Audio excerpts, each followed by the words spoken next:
Kasi nga, yung katawan mo kasi ayaw mo i-relax. Kung ano kasi yung gusto mo, yun ang ginagawa mo.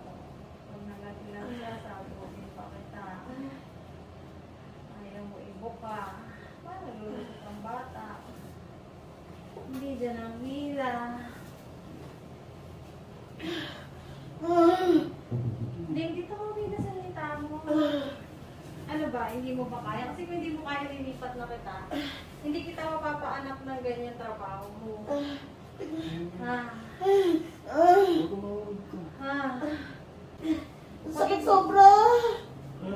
Teka, malalaglag ka. Umayos ka. Sakit.